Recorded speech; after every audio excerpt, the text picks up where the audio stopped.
एक और पीछे पे आंकड़ा पे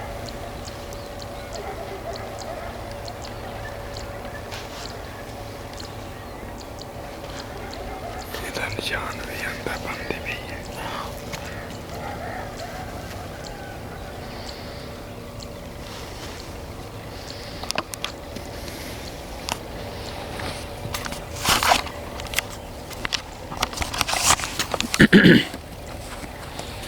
तो जी दोस्तों, अगर हमारी वीडियो अच्छी लगी हो तो प्लीज़ हमारे चैनल को ज़रूर सब्सक्राइब करें, लाइक करें और कमेंट्स करके ज़रूर बताएं।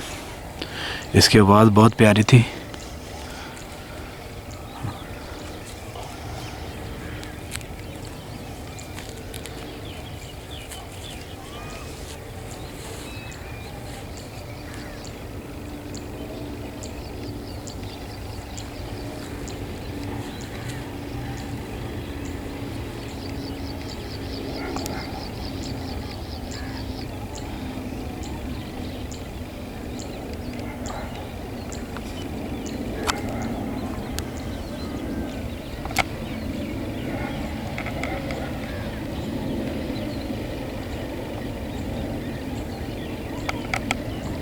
जी दोस्तों, ये वीडियो कैसा लगा प्लीज़ कमेंट्स करके ज़रूर बताएं।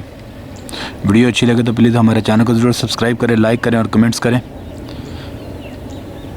और जो पहली दफ़ा वीडियो देख रहे थे, जिन्होंने अभी तक हमारे चैनल को सब्सक्राइब नहीं किया, प्लीज़ वो हमारे चैनल को ज़रूर सब्सक्राइब कर लें और उसके साथ ही बेल का बटन दबा दें ताकि इस तरह की और अच्छी अच्छी वीडियो आप लोगों को सबसे पहले मिलती रहे।